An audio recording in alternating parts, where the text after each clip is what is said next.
শীতকাল মাঘ মাস, কনকনে শীত, স্ত্রীর সাথে রিলেশন করার পর দেখা যায় রাত 12টায় মাঘ মাসের কনকনে শীতে বুড়া গেছে গোসল করতে পুকুরে। কে কইছে এই কষ্ট করতে? এই মাঘ মাসের শীতে রাত বাজে 12টা, পুকুরে যদি গোসল করে 7 দিন আর ভয়তে যাবি স্ত্রীর কাছে? কথা বলে। আরে ভাই, আপনার সাথে সাথে গোসল ফরজ না, আপনার উপর কখন গোসল ফরজ? এখন আপনাদের মধ্যে একটা ভুল মাসালা আছে, বলে দিব। আপনারা যখন বিয়ে শাদী করেন স্ত্রীর কাছে যান, হ্যাঁ? আরে ভাই যান তো লজ্জা পান কেন? যান না? এখন গোসল ফরজ হয় না? তা আপনারা মনে করেন আপনারা নাপাক হয়ে গেছেন, তাই মনে করে না? দেখছি শতকরা 88 জন বক্তা ওয়াজে বসে এই কথাই কয়, যখন বিবির কাছে যাবেন গোসল ফরজ হবে, নাপাক থাকবেন, নামাজ পড়বেন না।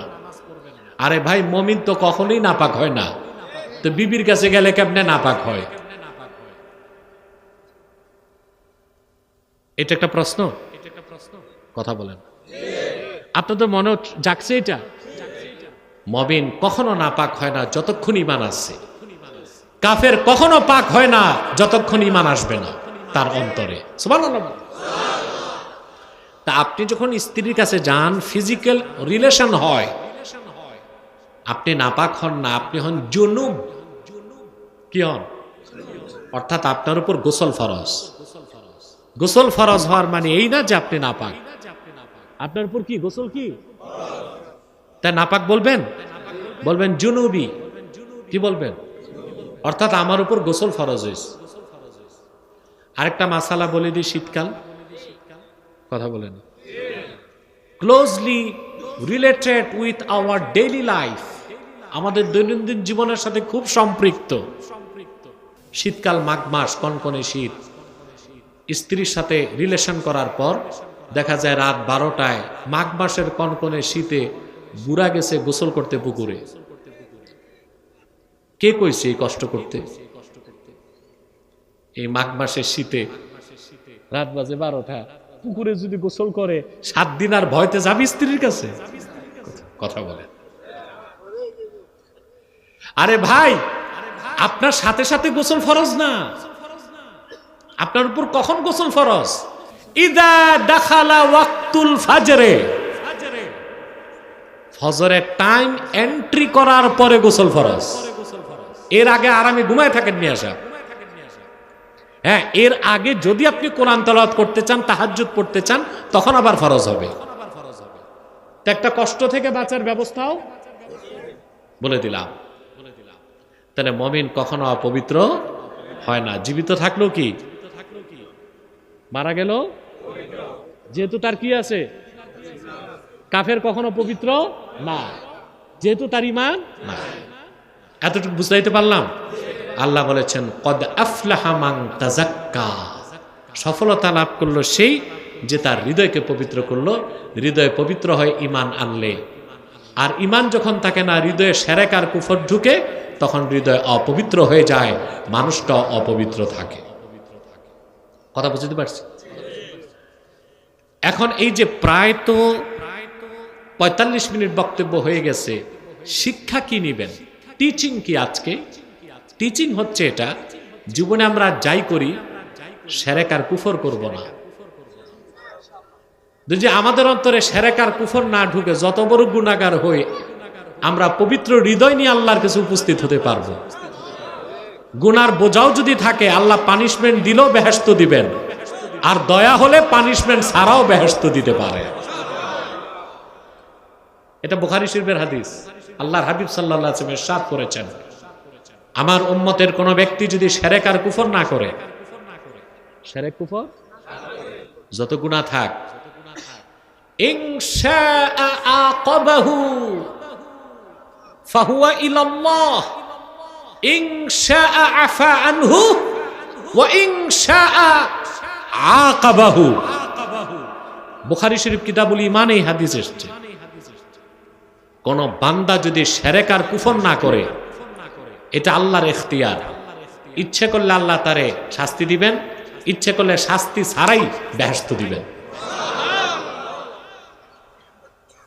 কিন্তু কোন ব্যক্তি যদি পাহাড় সমান সোনার উপর আল্লাহর রাস্তায় দান করে, জনহিতকর কাজ করে, সত্য কথা বলে, মানুষের ক্ষতি না করে, ভালো ভালো নীতিবাক্য আওড়ায়, চরিত্র ধরে রাখছে, কিন্তু ঈমান যদি না থাকে, আমল নামায় শিরক আর কুফর থাকলে কোনদিনও সে আল্লাহর জান্নাতে প্রবেশ করতে পারবে না। পারবে? পারবে? তাহলে শিরক আর কুফর করবেন না। এছাড়া যদি আপনার হৃদয়টা পবিত্র রেখে মরতে পারেন, তওবা করলে তো 1 সেকেন্ডের জন্য জাহান্নামে যাবেন না। তওবা যদি নাও করতে পারেন, জাহান্নামে গেলেও অনন্তকালের জন্য আল্লাহ পরে বেহেশত দিবেন।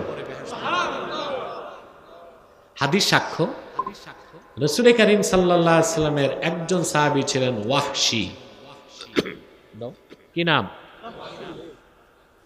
এই ওয়াহশী নিজ হাতে আমির হামজাকে শহীদ করেছিল, রাসূলুল্লাহর আপন চাচাকে। সিরাত ইবনে হিশামে এসেছে, ওয়াহশী বলেছেন, আমি যুদ্ধ করতে উহুদে যাই নাই, আমি আল্লাহর হাবিবের চাচা আমির হামজাকে হত্যা করতে গেছি ভাড়াটে খুনি হিসেবে।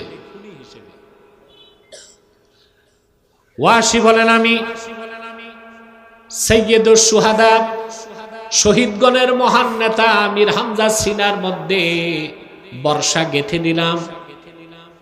হযরতে আমির হামজা রাদিয়াল্লাহু তাআলা আনহুর দেহ মোবারকটা উহুদ ময়দানে লুটায় পড়ল।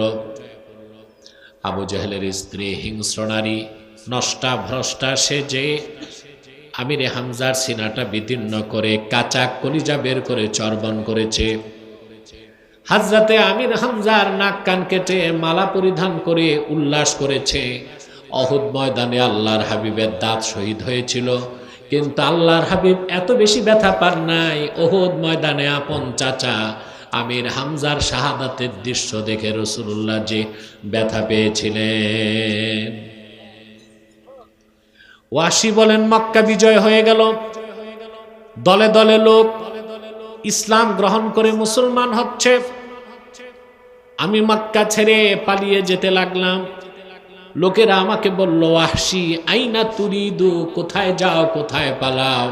আমি বললাম, মক্কা ছেড়ে চলে যাচ্ছি, কারণ প্রতিটা মানুষ ক্ষমা পেতে পারে, আমি জানি আমি ক্ষমা পাওয়ার যোগ্যতা রাখি না। মক্কার লোকেরা বলল, রে ওয়াহশী, একবার রাহমাতুল লিল আলামিনের কদমে চলে যাও, মুহূর্তেই তোমার মতো অপরাধীরে তিনি মাফ করে দিতে পারে। ওয়াহশী বলেন, আমি বুক ভরা ভয় নিয়া আল্লাহর হাবিব সাল্লাল্লাহু আলাইহি ওয়াসাল্লামের সামনে উপস্থিত হলাম।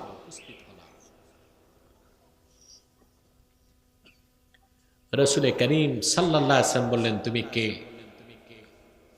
আমি বললাম, আমার নাম ওয়াহশী। কোন ওয়াহশী? আপনার চাচার হত্যাকারী। কেন এসেছো?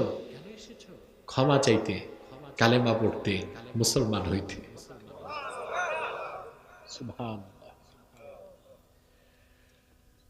আল্লাহর হাবিব সাল্লাল্লাহু আলাইহি ওয়াসাল্লাম বললেন, আমি কখনোই চাই নাই তুমি আমার কাছে আসো, কিন্তু যেহেতু চলেই এসেছো, ক্ষমাও করে দিলাম, আর তোমার জন্য ইসলামের দরজাও খোলা আছে। ওয়াহশী বললেন, ইয়া রাসূলুল্লাহ, ইয়া হাবিবাল্লাহ, লা উসলিমু হাত্তা আসমা কালামাল্লাহ, ততক্ষণ পর্যন্ত আমি মুসলিম হব না যতক্ষণ না আল্লাহ রাব্বুল আলামিন ওহীর মাধ্যমে না জানাবেন আমি ঈমান আনলে তিনি আমারে মাফ করবেন। সুবহানাল্লাহ বলবেন না? আল্লাহর পক্ষ থেকে ওহী আসবে। والذين لا يدعون مع الله إلها آخر ولا يقتلون النفس التي حرم الله إلا بالحق ولا يزنون ومن يفعل ذلك يلقى أثاما আল্লাহ ঘোষণা করে দিলেন, আর যারা আল্লাহর সাথে অন্য কাউকে ইলাহ বলে ডাকবে না, অন্যায়ভাবে মানুষ হত্যা করে না, জিনা করবে না, আল্লাহ তাদেরকে মাফ করে দিবেন। আর এই কাজগুলো যারা করবে কঠিন শাস্তির সম্মুখীন তারা হবে। ওয়াহশী বললেন, ইয়া রাসূলুল্লাহ সাল্লাল্লাহু আলাইহি ওয়াসাল্লাম, ইন্নী আশরাকতু বিল্লাহ ওয়া কাতালতু আন-নাফসাল্লাতী হারামাল্লাহু ইল্লা বিল হাক্কি ওয়া জানাইতু। আমি শিরক করছি, আমি আপনার চাচাকে শহীদ করছি, কতবার জিনা করছি তার তো হিসাব নাই। তা আমি মুসলমান হইলে লাভ কি? আল্লাহ তো মাফ করবে না, আল্লাহ তাআলা তো মাফ করবেন না। আবার আয়াত নাজিল হয়ে গেল, ইল্লা মান তাবা ওয়া আমানা ওয়া আমিলা আমালান সালিহান ফাউলাইকা ইউবাদদিলুল্লাহু সাইয়্যাতিহিম হাসানাত ওয়া কানাল্লাহু গফুরার রহিমা। আল্লাহ রাব্বুল আলামিন আবার ঘোষণা করলেন, ইল্লা মান তাবা ওয়া আমানা ওয়া আমিলা আমালান সালিহা, তবে ওইসব কাফের মুশরিকদের মধ্যে যে তওবা করবে, ঈমান এনে হৃদয়কে পবিত্র করবে, সুবহানাল্লাহ কইবেন না, অতঃপর নেক আমল করবে, ওই রকম প্রত্যেক মানুষকে আল্লাহ ক্ষমা করে দিবেন, তাদের গুনাহগুলোকে আল্লাহ পাক নেকের দ্বারা বদল করে দিবেন। সুবহানাল্লাহ। ওয়াহশী বললেন, ইয়া রাসূলুল্লাহ সাল্লাল্লাহু আলাইহি সাল্লাম, এখন আমি মুসলিম হতে পারছি না। আল্লাহর হাবিব বললেন, কেন? তিনি বললেন, ইন্নী আরা ফীহি শারতান ফাহুয়াল আমালুস সালিহ। আল্লাহ তো শর্ত দিয়েছেন, ঈমান আনার পর নেক আমল করতে হবে। আমি ঈমান আনবো, মুসলমান হব, কিন্তু নেক আমলের ভরসা নাই। সুবহানাল্লাহ। আবার আল্লাহর পক্ষ থেকে আয়াত নাজিল হয়ে গেল, ইন্নাল্লাহা লা ইয়াগফিরু আন ইউশরাকা বিহি ওয়া ইয়াগফিরু মা দুনা যালিকা লিমান ইয়াশা। আল্লাহ রাব্বুল আলামিন ঘোষণা করে দিলেন, নিশ্চয় আল্লাহ রাব্বুল আলামিন, আল্লাহর সঙ্গে কেউ যদি শরীক করে কাউকে, কোনো মানুষকে, কোনো বস্তুকে, কোনো ব্যক্তিকে, অর্থাৎ শিরকের গুনাহ করে কিংবা কুফরের গুনাহ করে, ওই রকম কাফের মুশরিককে আল্লাহ কখনো ক্ষমা করবেন না। এছাড়া বান্দা যত বড় গুনাহ করুক না কেন, আল্লাহ যাকে খুশি তারে মাফ করে দিবে। ওয়াহশী বললেন, ইয়া রাসূলুল্লাহ, ইয়া হাবিবাল্লাহ, এখনো মুসলিম হতে পারছি না। আল্লাহর হাবিব বললেন, কেন? তিনি বললেন, আল্লাহ তো বলেছেন, ইয়াগফিরু লিমান ইয়াশা, আল্লাহ যারে চান তারে মাফ করবেন, যদি আমারে না চান। আল্লাহু আকবার। রাসূলুল্লাহর সাহাবীগণ তো ১৫০০ বছর আগে আল্লাহর কাছ থেকে বেহেশত লিখে নিছেন। আল্লাহু আকবার। এজন্যই তো আমরা বলি সাহাবায়ে কেরাম মেয়ারুল হক ওয়াল আদালা, সত্য ন্যায়পরায়ণতার মানদণ্ড, বলেন সুবহানাল্লাহ। আমার ভাইয়েরা, এবার আল্লাহর পক্ষ থেকে চূড়ান্ত ক্ষমার ঘোষণা আসলো। কুল ইয়া ইবাদিয়াল্লাযীনা আসরাফু আলা আনফুসিহিম লা তাকনাতু মির রাহমাতিল্লাহ ইন্নাল্লাহা ইয়াগফিরুয যুনুবা জামিআ ইন্নাহু হুয়াল গফুরুর রহিম। আল্লাহ রাব্বুল আলামিন ঘোষণা করে দিলেন, প্রিয় হাবিব মুহাম্মদ সাল্লাল্লাহু আলাইহি ওয়াসাল্লাম, আপনি ডাক দিয়ে বলুন, হে আমার বান্দারা, তোমরা যারা জুলুম করেছো নিজেদের উপর, আল্লাহর রহমত থেকে নিরাশ হইও না। আল্লাহ রাব্বুল আলামিন তোমাদের জিন্দেগীর সব গুনাহগুলো মাফ করে দিবেন, তিনি গাফুরুর রহিম। ওয়াহশী বললেন, হাতি ইয়াদাক উবাইউকা ইয়া রাসূলুল্লাহ, আয় আল্লাহর রাসূল আপনার নূরের হাতটা বাড়ায় দেন, আর দেরি করতে চাই না। সেই হাতে হাত রেখে আপনার দিনের কালেমা পড়ে আমি মুসলমান হয়ে যেতে চাই। সুবহান। আমরা কি শিখলাম? হৃদয় পবিত্র করতে হয়। হৃদয় পবিত্র হয় শুধু ঈমান দিয়ে। এজন্য মুমিন পবিত্র, আর কাফের কখনো পবিত্র হইতে পারে না। আপনি যদি শিরক বা কুফর করেন, ঈমান চলে যাবে, হৃদয় অপবিত্র হয়ে যাবে। তাই জীবনে আর যাই করেন, ঈমান নষ্ট করবেন না, ঈমানটা ধরে রাখবেন। কথা বলেন। শিরকের গুনাহ করবেন না, কুফরের গুনাহ করবেন না। হৃদয়টা পবিত্র বলে গণ্য হবে। আল্লাহর কাছে আপনি গেলে ফার্স্ট চান্সেও মাফ পাইতে পারেন, সেকেন্ড চান্সেও মাফ পাইতে পারেন। সুবহানাল্লাহ বলেন।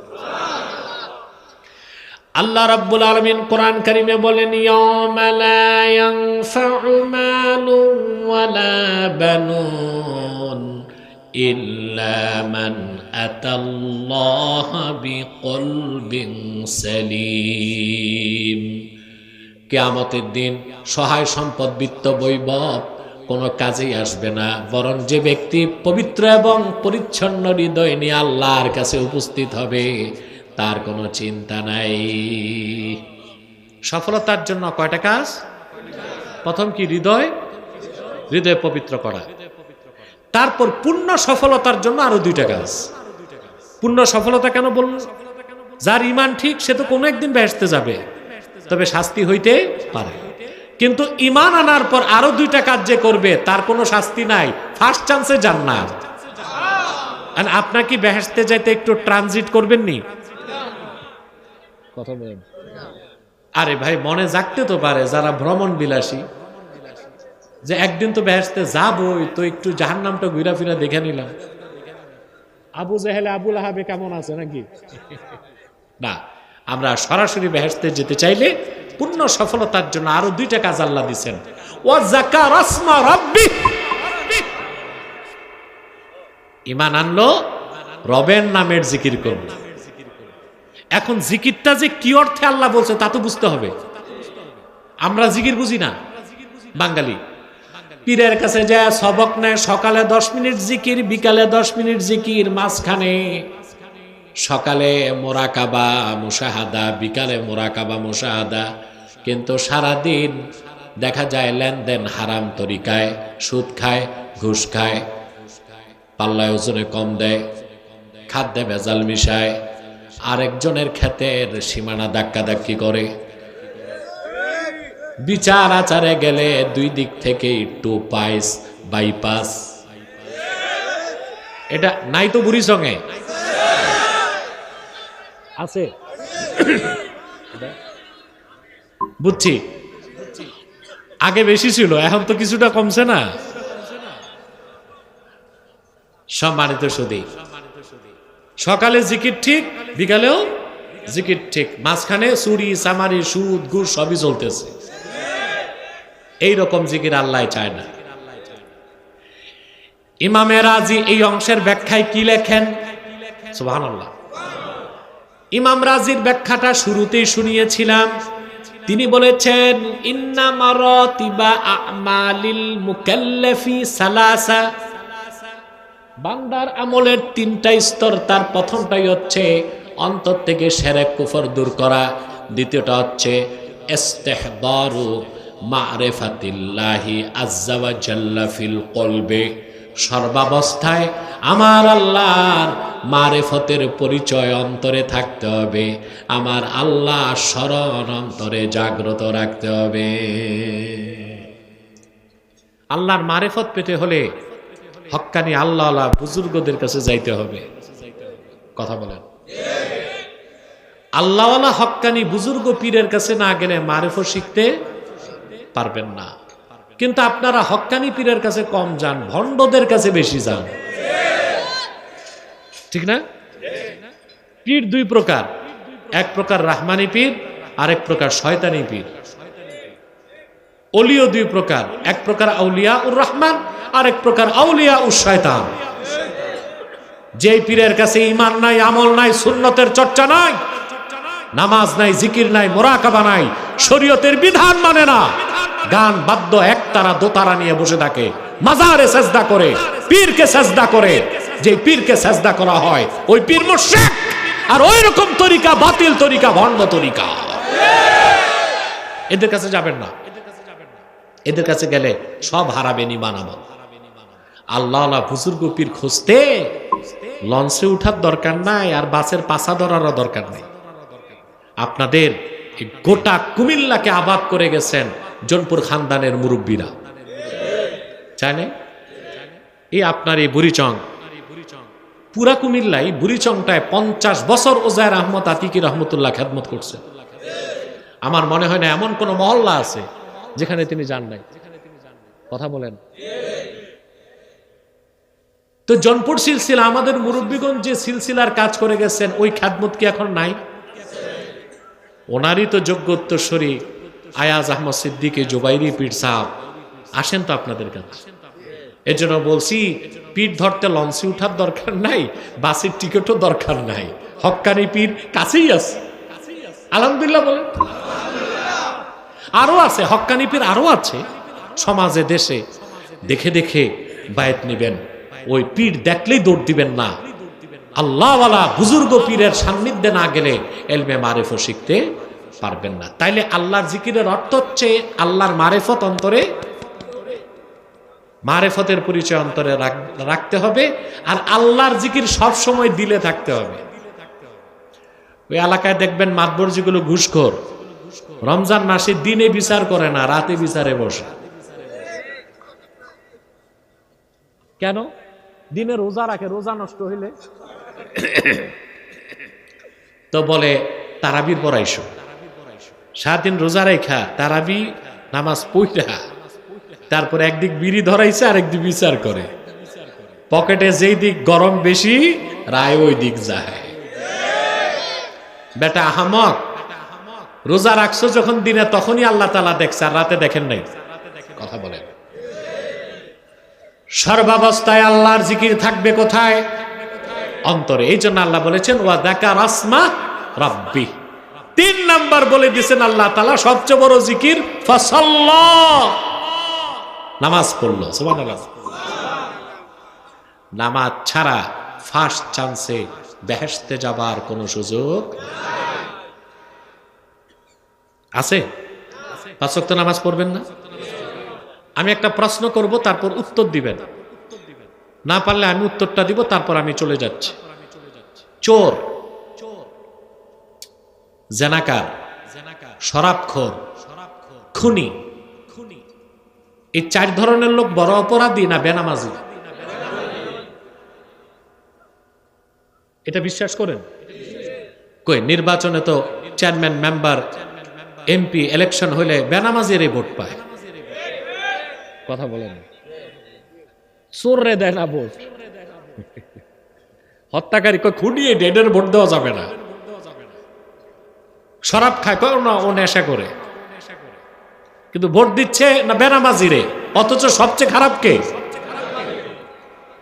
ইন্না তারিকাস সালাতি আকবাহু মিনাল কাতিলি ওয়াস সারিকি ওয়া মুদমিনিল খামরে ওয়াজ জানি। জেনাকার, হত্যাকারী, শরাবখোর, চোর থেকেও নিকৃষ্ট হচ্ছে বেনামাজি। নামাজ পড়বা? যুবকরা পড়বা? ওয়াদা করো 5 ওয়াক্ত নামাজ পড়ার ওয়াদা করো। বলেন ইয়া আল্লাহ, ওয়াদা করছি আজ থেকে 5 ওয়াক্ত নামাজ জামাতের সাথে আদায় করব।